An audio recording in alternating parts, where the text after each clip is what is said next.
and welcome back to our PV Magazine Roundtables Europe 2024. I hope you enjoyed your lunch break and the networking sessions with our editors and had a good time visiting our partners' booth. But now it's time to dive right into session 5, Negative Electricity Prices, a Showstopper for utility-scale solar. So, over to you, Michael. Thank you, Federica, and good afternoon.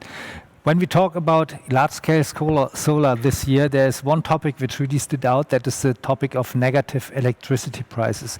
Particularly in summer, when the sun is shining at noon, all installations produce at the same time and value of solar decreases. That is well known, this cannibalization effect. But the number of hours when it really goes below zero to negative prices is increasing. And this year there was a lot of discussion about that. But for installations which are in subsidy schemes, that mainly increases the cost for taxpayers, so that increases the political pressure, as for example in Germany. When you are on the unsubsidized market, for example via PPAs, then it not only reduces your revenues, but it also increases the risk, because you don't really know so exactly how many negative hours with negative prices there will be in the coming years. So then we also have to talk and discuss about risk sharing between contract partners. In this session, we will start with a dive into energy markets. Then we will have a panel and mainly discuss the PPA market and the energy, and also have a look on the energy market directive, which has passed in March in the EU legislation. And we will discuss also a bit what might come next in terms of energy market design. To have a look on the PPA market itself, there are new numbers from Pexapark. This year there was a volume of 12.5 gigawatt, which has already been signed. That is not an insignificant segment of the market. It's, let's say, about a fifth or a sixth of the total installation in Europe. It has been decreasing a bit by 15%, and these 15% decrease are mainly due to PPA contracts between solar producers and utilities. The corporate PPA market is even a bit increasing, particularly the number of contracts. But to kickstart our section on these energy markets and PPA installations and energy market design, I want to welcome Claudia Günther. She is research lead Northwestern at Aurora Energy Research. Hello, Claudia. Great that you're here. Hello, Michael. Thanks for the invitation. And you have brought with you a presentation which will show us the latest, let's say, your analysis on the energy market. Yes, and after that we jump into discussion. Over to you. That's right.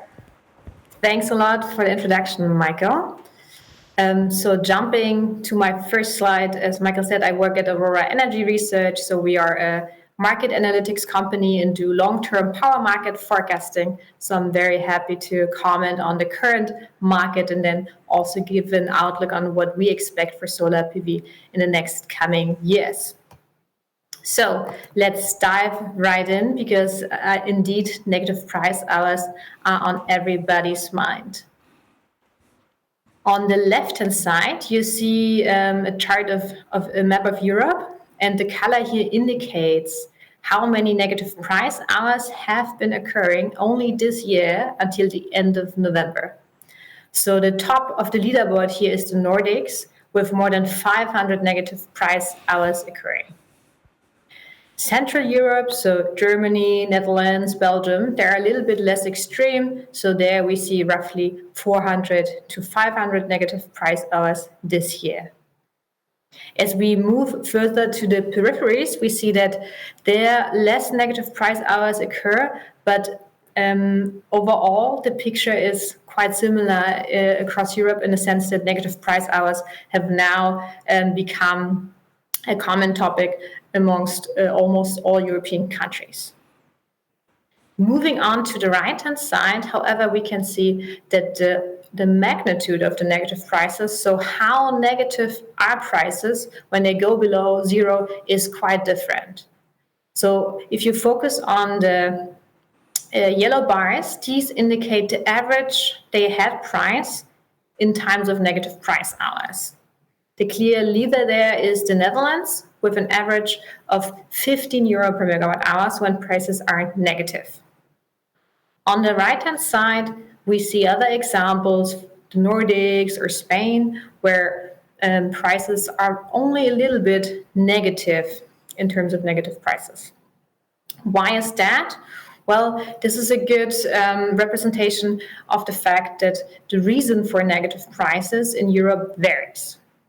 So the common theme is, of course, large renewable production. However, there are some nuances towards the mechanics. So in the Nordics, for example, where we see moderate to only slight negative prices, this is driven by the green certificates. So the guarantees of origin or the REGOs that renewable assets have as opportunity costs and thus bid slightly negative into the market. In contrast, in Central Europe, so Germany or the Netherlands, for example, the negative price hours are more driven by the high renewable fleet that receives subsidies and thus price in those opportunity costs when bidding into the market. This is then also magnified by the inflexible thermal fleet, so coal acid, inflexible CHP plants that can't ramp up and down fast enough. So overall, we see negative price hours have become much more present. And as Michael already said, it's clear that this is an issue for solar PV. This you can see quite well in the chart on the left-hand side. There you see the green area indicating the average solar generation in the Netherlands in 2023. We have clustered this along the 24 hours of the day. So basically what you're seeing here is an average over the entire year, grouped by each hour of the day.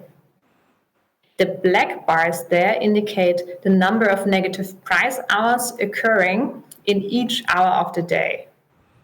So you can see during the night we have some negative price hours in the Netherlands. This is driven by an inflexible thermal fleet, fossil fleet, combined with an overproduction of wind.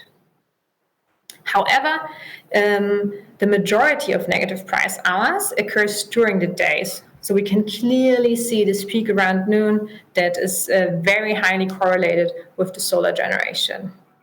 And of course, this is bad news for solar because it decreases the merchant revenues that you can make on day-ahead markets. And it also means that you're foregoing subsidy payments in those hours, depending on which negative price rule you're under. This is bad news for solar, but it can be good news for battery storage. And this is something that you can see when focusing on the chart on the right-hand side.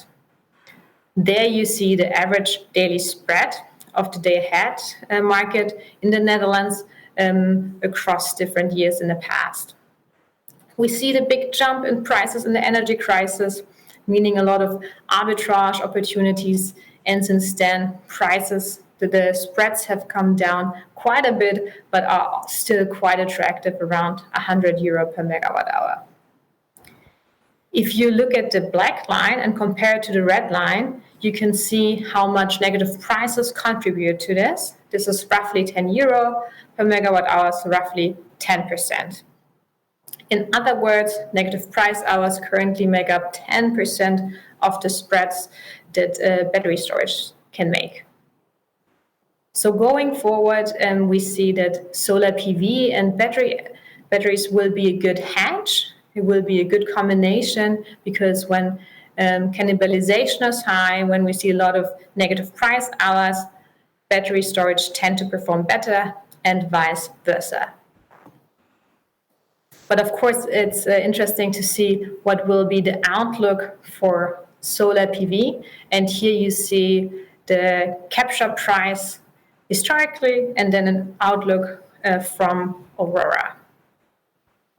So focusing on the left-hand side, here you can see the capture prices in Germany, Poland, and Spain historically. We see that before COVID, capture prices were somewhat stable, already started declining a bit, but we didn't see that much of cannibalization yet, except for Germany. Then the capture prices went up extremely in the energy crisis. Lots of revenues could be made there. And then in 2023, capture prices have been coming down quite a bit again. This trend has continued this year, and it will indeed continue again in the next years. And this is what we see in the chart on the right-hand side. There, I'm showing a range of different capture prices of our standard scenarios at Aurora. And of course, this is, I think, no surprise, the capture price there is lower. So the capture price is lower, yes, but it's not going to zero. And this is because with electrification coming in and battery storage, we see that this helps stabilizing the capture prices of solar PV. So this is the good news. So even though in countries like Germany or Spain, where in the next coming years, capture prices will go down quite a bit, we see that they actually pick up a little bit again in 2030, once electrification is really picking up. And with this, I'm handing back to you, Michael, and I'm really looking forward to the panel discussion.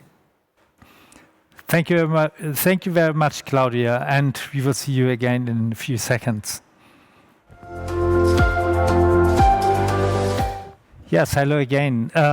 Yes, we have just heard from Claudia, Günther, Aurora Energy Research, about this developments on the energy market related to negative prices. And now I want to move on to the panel, which we have invited to discuss these issues. Do we have the panel already here? Ah, yeah, there it is. Welcome again, Claudia. And I also want to welcome Annie Scanlan. She is director at the Resource Platform. Hello, Annie. Hello. And Pierre Bartholin, he is head of power hedging at Nuveen Infrastructure. Hi, everyone. Hi. And Hendrik Ophaus, he is senior originator at Augsburg. Hello, Hendrik. Hi. Hi. First, let's get to know our panelists a bit better. Annie, you're director of the Resource Platform, and you bring together corporate energy buyers and renewable energy suppliers. You are also following the market. So what does your analysis show about this corporate PPA market? How is it evolving? Absolutely. So pleasure to be with you all today. Indeed, so Resource brings together the corporate energy buyers and suppliers, really with the idea of how can we support tools like power purchase agreements, green certificates, and really drive forward corporate decarbonisation in Europe. So we very closely follow the PPA market. Our data differs very slightly from Pexapart because they also follow utility PPAs. But what we're seeing is around 11.5 gigawatts of corporate PPAs so far this year, and we're expecting still some deals to come in by the end of the year as well. So we'll be announcing the final results next year. And this is quite a big leap that we're seeing now year on year. It's really going to be a record year every single year. So I don't know if it's that much news now to say it's a record year. But just to compare, last year we had 10.8 and then before that 6.9. So you're really seeing those gigawatts leap up and up.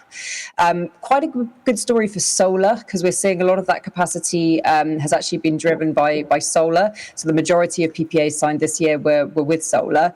But of course, more electricity tends to be generated by wind because of capacity factors. And we're also seeing a growing trend of a kind of renewables portfolio because corporates, in the end, they just want it to be green. So they're very happy to procure both wind and solar and get really the benefits of both those profiles. And then in terms of who is signing, I mean, we still see the big tech companies dominating with a close second of heavy industry. So things like steel, chemicals, they're signing a lot of PPAs. But really positive to see the growth sectors like telecoms, retail, consumer goods and automotives. And I think these are going to be the sectors to watch for the PPA markets.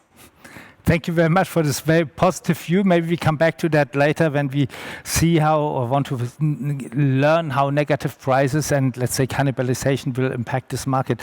Pierre Bartholin, Pierre, Nuveen is producing wind and solar energy. Let's focus a bit on solar. In which countries are you active and what is your business model? Is it mainly PPAs? Sure. Yes. So Nuveen Infrastructure is a U.S. asset management platform. So as of today, we own about 2 gigawatts of operational assets across Europe. So that goes from onshore to offshore and PV, and also batteries. And if I were to comment a bit on the PV side of things, yes, we have about 500 megawatts of PV assets under construction at the moment. We just connected 100 megawatts, and yes, PPAs are at the cornerstone of our tech strategy. To give you an idea, we just signed about 200 megawatts of corporate PPAs with consumer goods / packaging companies for 10 to 12 years duration contracts. So we really see this industrial demand and corporate demand in general as key for our development, because we need this visibility on cash flows to build project finance. So that's why we are very active on this market, and I fully back up Annie's comment that it's only growing. I mean, we see a lot of demand from different off-takers in terms of profile, and that's really helping our growth plan. Thank you. And Hendrik from Axpo. Axpo is probably well known to our audience and to our readers. You are buying and selling solar electricity via PPA, so buying from producers and selling also to industry. We will be talking about risk later. What risk are you taking on your shoulders today? I mean, and maybe we can even go further. Is that the reason why the producers sign the contracts via you and not directly to corporates, because you take over some risks? Yeah, exactly, Michael. Thank you for that. I mean, what we are trying to do here is to find a balanced position for both parties in that regard. So Axpo is traditionally warehousing a lot of risks, and we have the capabilities to do so. So, I mean, it's also depending about the tenor of the deal we are talking here. So when it comes to the off-taker position, so from the producers, depending on the tenors, we are more or less willing to onboard nearly all of the profile, price risk, volume risks, and also market risks. So for the shorter tenors, we have done a couple of deals this year to secure their income price level and nearly mitigate all of those risks that I've mentioned up front. What we see also on the industrial customer side is that they are reluctant to onboard certain risk, especially when it comes to the volatile production or the insecurity of the delivery profile, where producers normally struggle a bit to do this kind of structuring on their own behalf. Besides those risks, of course, the counterparty or credit risk is also something that is a point where Axpo can deliver also some additional value for both sides. So the strong balance sheet we are offering, especially for a longer transaction, is something we also like to bring in these kind of negotiations. We will come back to this risk-sharing topic soon, but first let's connect with the negative prices again. Claudia, I mean, you have shown, for example, that I've seen that in Britain there's only a small number of negative prices. Why is that? I mean, you normally say that when you have an island, it's much more sensitive to fluctuating power.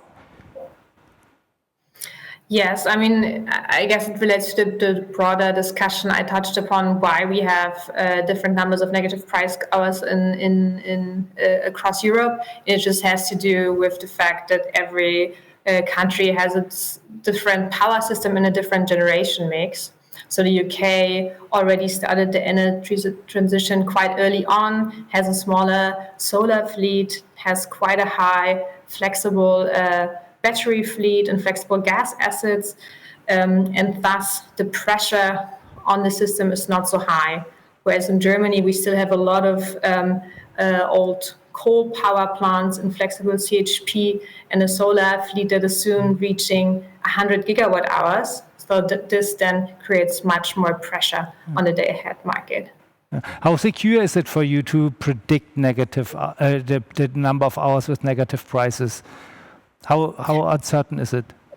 Yeah, it's quite a tricky part when it comes to forecasting because so many drivers go into it. So relating to the German experience, for example, negative prices is not something that is new. So they have been around for more than a decade, and everybody knew that they would be going up. However, we have also been surprised by how quickly they went up in the past 2 years, and that is not necessarily related to only the quick solar build out, but also the fact that industry is struggling a lot.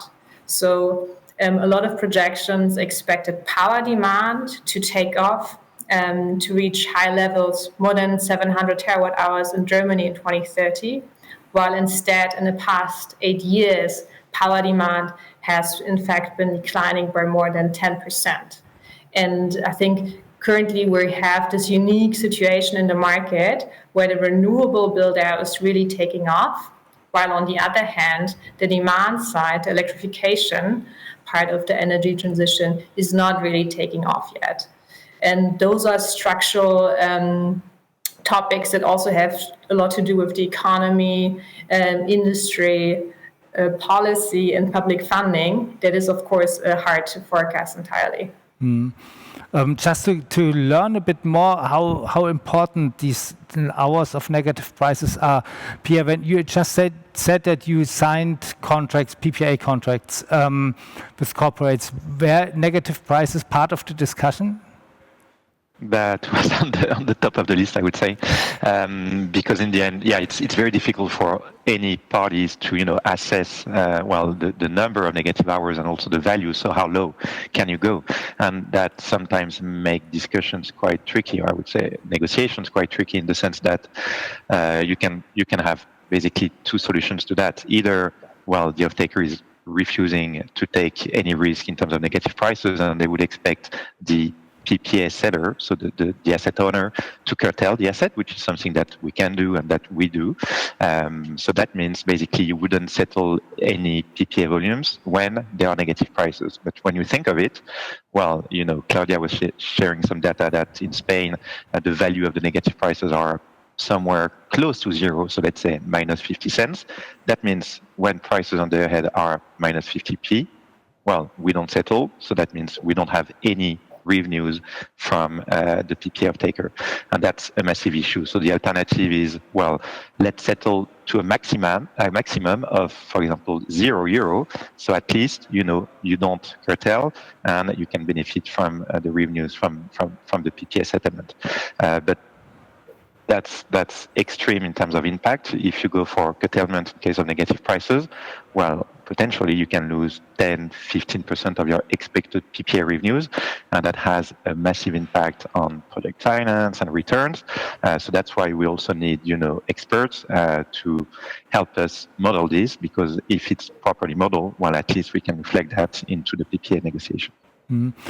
Hendrik, you are also dealing with the negative prices, I suppose. What I don't really understand is why in these contract discussions, such as Pierre has just described, people focus on negative prices, because at the end, isn't it just the capture price which counts? Because that's you're comparing your PPA contract with. Yeah, sure. I mean, that is one part to look at it, and that is an essential part, honestly, because how are we securing the price levels? Let's maybe take the example of an solar park producer who would like to receive the highest price possible. So what we are looking into is in the hedge discussion into a value hedge. So for us, it is essential what will be the capture rate at the outturn of the actual delivery. And of course, we see the increasing numbers. We have a certain anticipation about the capture rate of the solar production. But nevertheless, I think the numbers Claudia has shown earlier were quite impressive. that you cannot really be certain about how the capture price is turning out on that one. And I mean, the question is always what kind of risk allocation or risk buffer you are trying to include here into the initial pricing on that one. Yeah? And I mean, the discussion around the capture price is, so to say, one aspect that we see. But nevertheless, the current development shows that your models and your forecasts, so to say, will never deliver the actual outturn prices. But aren't they more secure, these predictions on the capture prices than they are on the numbers of negative hours? I think on both sides we are lacking security of forecast. I mean, the absolute numbers, we still see an increasing numbers of negative prices.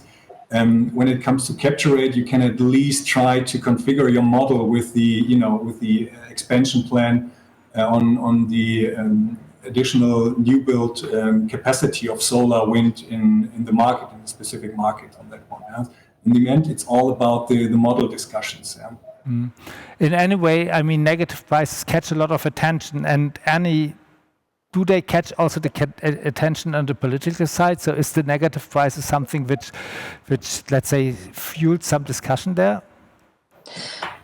So I'd say rather the opposite discussion is happening in Brussels, because obviously the energy crisis still sort of is the shadow over European industry, and the big goal of the new Commission, the new Parliament, is really how can we improve European competitiveness, and these high energy prices that we saw in the last few years have really been picked out as a issue to manage, and really we need to bring down electricity prices. So it's much more on, prices are too high, rather than negative prices are a problem.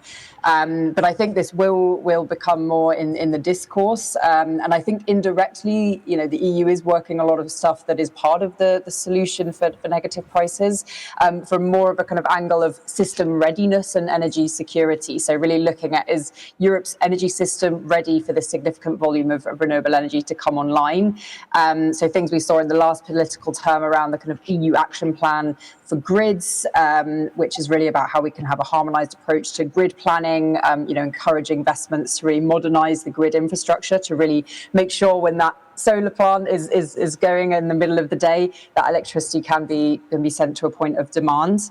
In the electricity market design as well, there's a big piece around flexibility and the need to really assess where there is flexibility in the system, and the Commission might be, as a response, be also working on a strategy on demand response and energy storage. That might be something coming up in this new political term, which would also be helpful to address this issue. And then also electrification was already mentioned. That's really stalling, so we're not seeing industry electrifying at the speed we really need if we want to make Europe running on this clean electricity. So the Commission will be coming out with an electrification strategy, which will really identify how we can help those industries that are struggling to make those investments to turn to electric technology, and how the EU can really support that. And then finally, we'll also see a new strategy on the energy union early next year, and we're expecting grid development again to be picked up there. This last development which you have mentioned, in which sense does that impact solar? Or can that impact solar maybe?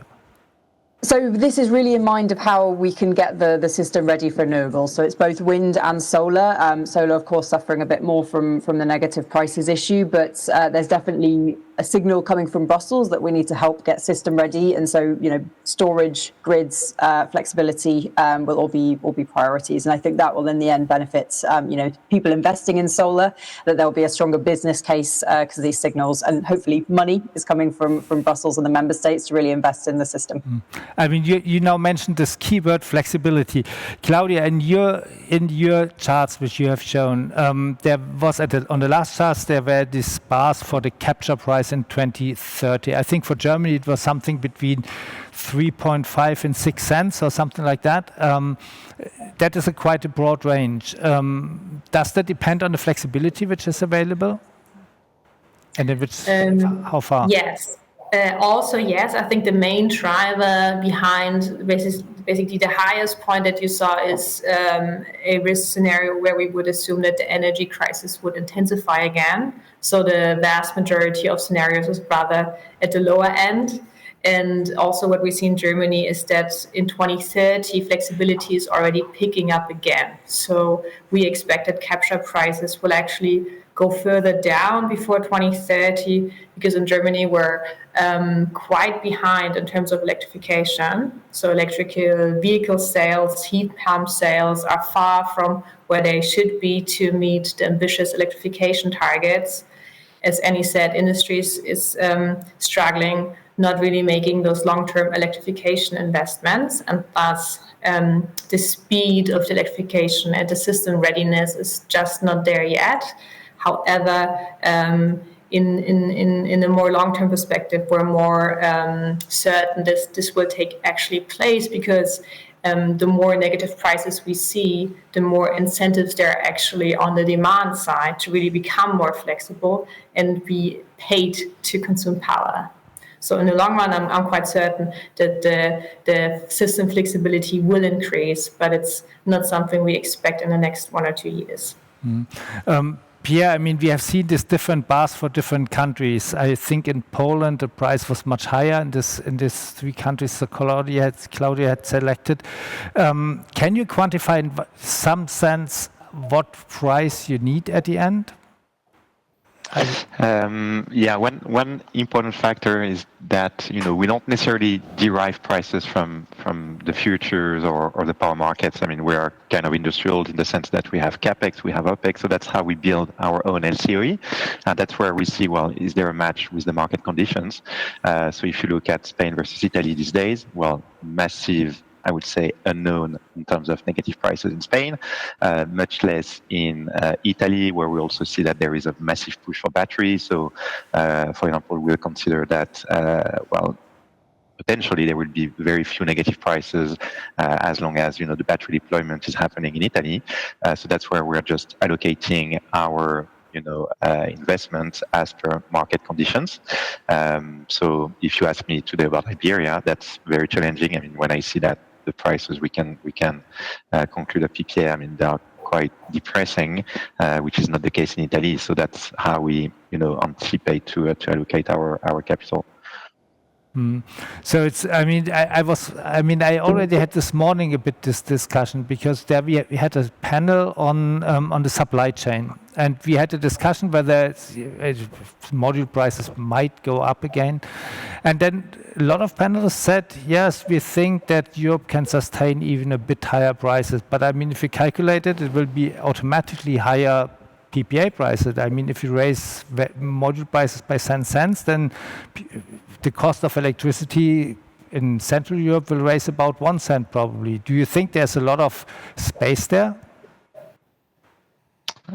It depends if it's a buyer's market, a seller's market. Okay. So, but all of that is challenging in the sense that the time lag that we need, for developing a PV plant will be maybe, 3 years.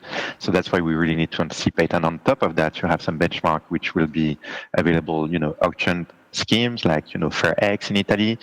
So we have different alternatives for us.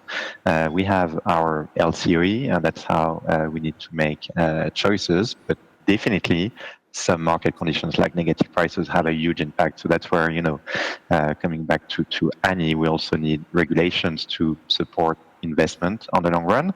Otherwise, well, they are just decisions that we cannot make because there are too much uncertainty. What regulations do you think of there?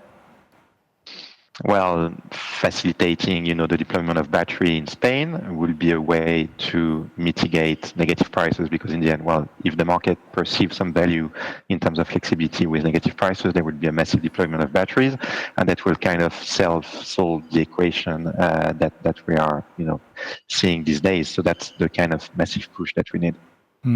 Okay, that goes in a bit. I try to get the turn to the risk allocation again, because I wanted to discuss that a bit more. Maybe one doesn't really know how much batteries will be built and how the negative prices and the capture price will develop. Hendrik, what do you think? What PPAs do PPA sellers in future have to take more risks? Yeah, I mean, at least when the price level is under discussion, because it's quite costly, so to say, to mitigate all of those risks. And I think a certain risk-sharing approach could be beneficial for both sides, especially when we define certain tail risks, so to say. So, for example, about extremely negative prices, so a cutback, so to say, on a certain price level. So when prices drop below a certain level, then the compensation, so to say, is postponed or set out for the producers. So this could be one approach. I mean, if you have still the absolute numbers that were presented in the very beginning, that you can see, yeah, there are negative prices, but how fast or how deep they are going, that is always a certain risk.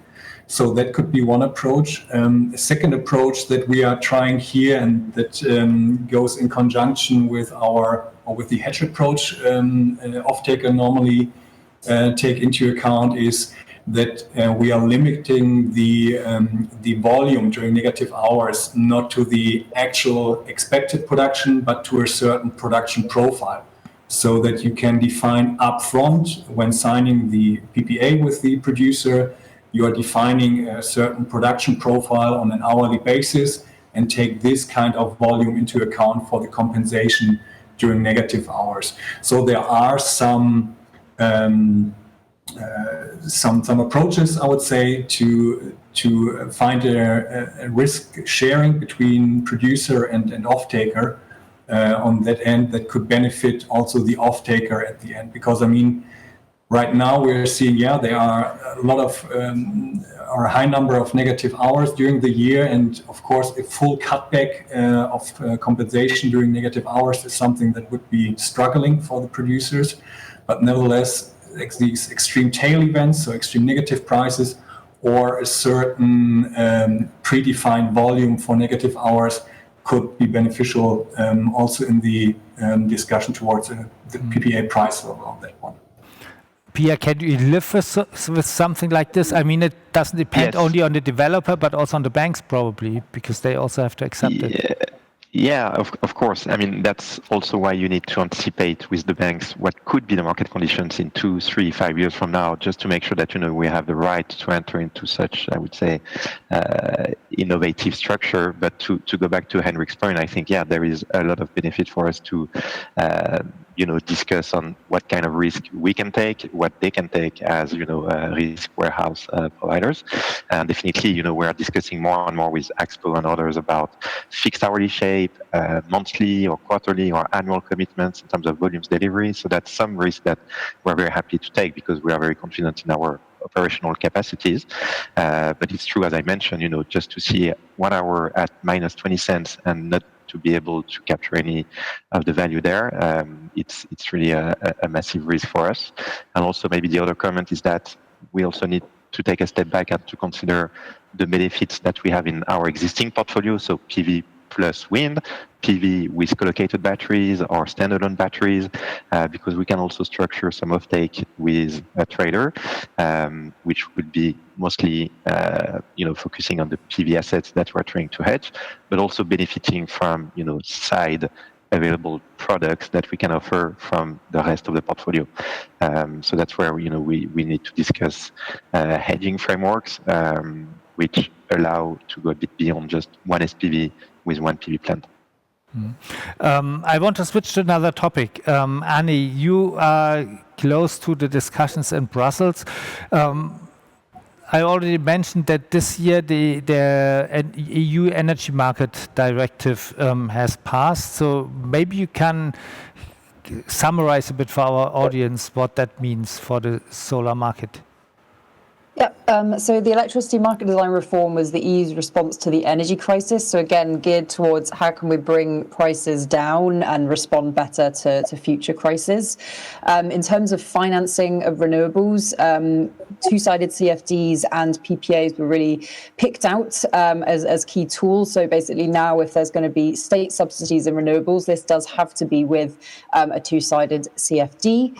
And then they also picked out that PPAs, primarily there's a decarbonisation angle for corporates, and that's why we see corporates continuing to sign them. But of course, there is this hedging and cost visibility over a long time, and really, shielding consumers from volatility in the markets, which we know might become more common in the coming years. So now the member states have this legal obligation to promote PPAs. What that will mean in practice is a little bit left up to the national implementation. So that's one piece. A second piece there is that was also picked out that there's still a kind of credit risk barrier that is seen as a major barrier to the PPA market. So now member states also have an obligation to be putting in place or making sure that there's either private or state-backed guarantee schemes. So again, as Resource, we're kind of following that in the national implementation to see the details there.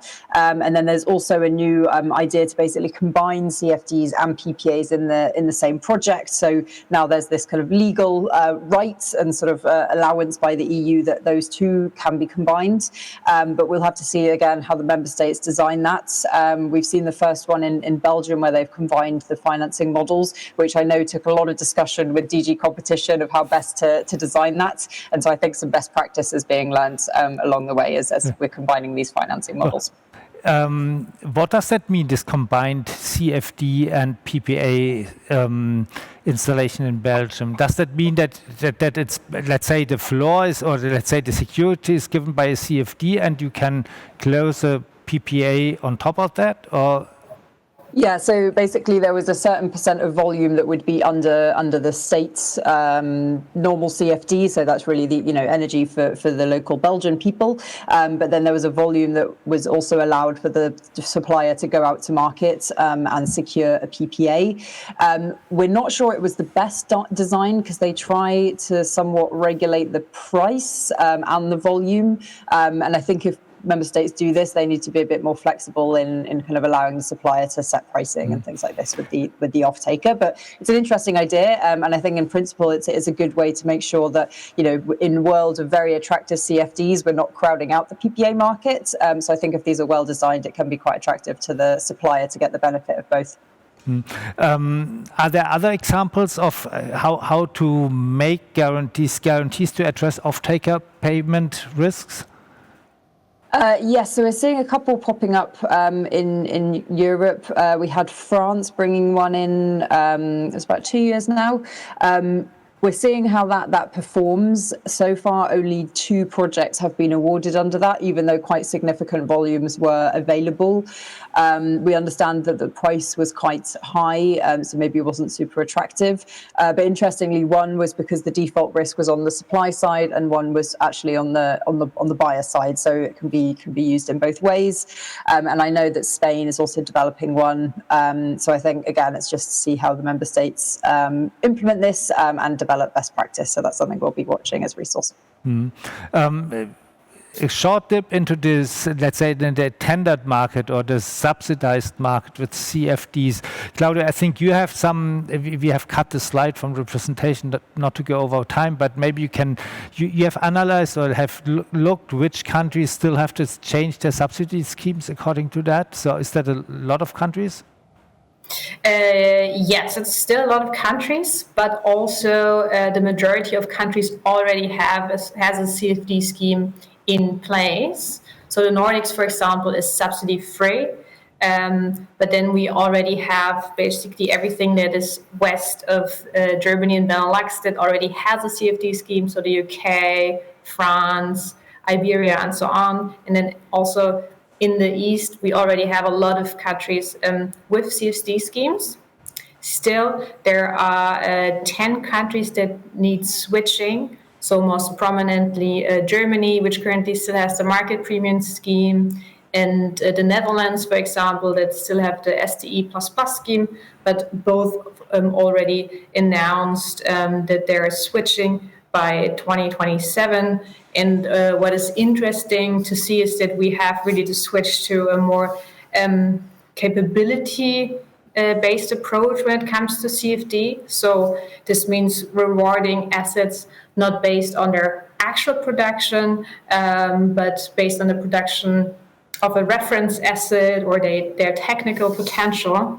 And I think this is a really good sign in terms of system readiness and making sure that renewables are well integrated into the market and we do not create any distortions, may it be negative prices on the day-ahead market or distortions between day-ahead and intraday, which is typically the case with conventional CFDs. Now, this is a really detailed discussion. I think we need another session on this when we talk about different ways to structure CFDs. I want to come back to the PPA market. Pierre, we're talking about the guarantees to address off-taker payment risk. Do you think that this would help a lot? Do you think you could build a lot of more installations if there are such guarantees? Yes, I mean, as long as you can, widen the pool of potential buyers, that facilitates market expansion. And in that sense, there are a few real cases where, some off-takers are not necessarily investment-grade equivalent off-takers, and that prevent us from signing long-term PPAs because, well, in the back of that, we always have some project financiers which are looking for bankable structures. So that would help, and that would be the same, for joint PPAs where you have multiple buyers, but let's say the addition of small buyers, and if they are not colliable to each other in terms of default, well, maybe that's where the state guarantee can really help, and that would, again, massively open up new volumes for PPA uptake. There's another development in Brussels, Annie. That's the Draghi report, which came out in summer, and that has also a part on the energy market. Does that fuel some discussions which are relevant for us? Yeah, exactly. So the Draghi report was drafted as a way to sort of check in how competitive is Europe, and if not, what are the problems? So result of that report is that there is a work to do on improving Europe's competitiveness on a global scale. And there's a whole chapter on energy because the price of energy has really been picked out as how can we make European companies more competitive when compared with their global competitors? Because we've got a lot of, particularly the heavy industries, really complaining about how they have to compete with China, with US, but they can't compete on the energy price. And so lots of the recommendations in that is really how can we bring down the price of energy? PPAs were also picked out, again, for this sort of shielding from volatility tool. So that's really, really positive for the PPA market, that's sort of now in a core report that will now inspire the Commission for the coming years. That report also picked out things on you need to electrify, further to roll out renewables, we need to reduce permitting times, and also things like reducing the tax burden for industry in the energy bill. So how can we kind of clean unnecessary taxes from electricity bills and make the resulting cost cheaper for industry. So none of this is really binding on the Commission, but it's really going to be their kind of like guiding source of ideas. And all of the new commissioners now have a task to implement that Draghi report. The Commission has actually just announced this week a task force on the Draghi report. So they'll be looking in detail of how they can really action some of these recommendations. I think all in all, the recommendations are generally quite good. There's a couple of things that we should probably just watch out for as the PPA industry, because there were some ideas of how maybe PPAs could be secured for certain industrial off-takers, sort of within mind of these electro-intensives, which I think would be a bit market distortive. So we're pushing for that not to be picked up. But I think everything else that really opens up the market and kind of diversifies the energy mix is all very good. And then maybe a final point as well that we should all be watching out for is that the Commission will be putting out an action plan on affordable energy. So again, it's really how can we bring down the cost of energy for industry? Yeah, but short answer, 10 seconds. Isn't there also a discussion about to cap the hours that gas power plants can set the price, which will maybe also reduce the hours of extreme prices and the possible income for PV plants? So if you read the opening of the Draghi report, you might be worried that he's asking for a reopening of the electricity market design, but actually when you go into the recommendations, he doesn't recommend that. So I think that's the positive thing to take away. Okay, now we are already going over time. I think that we don't need a summary for that. That was a great concluding remark, Annie. I thank you all very much for joining our discussion here. And I have to give back to Friederike, which I voluntarily do. Thank you, Michael. So before we head into our next sessions and before we head later on into our agrivoltaics and our startup lightning pitch session, I want to highlight, in case you missed this morning's sessions, don't worry, we are actually recording this event.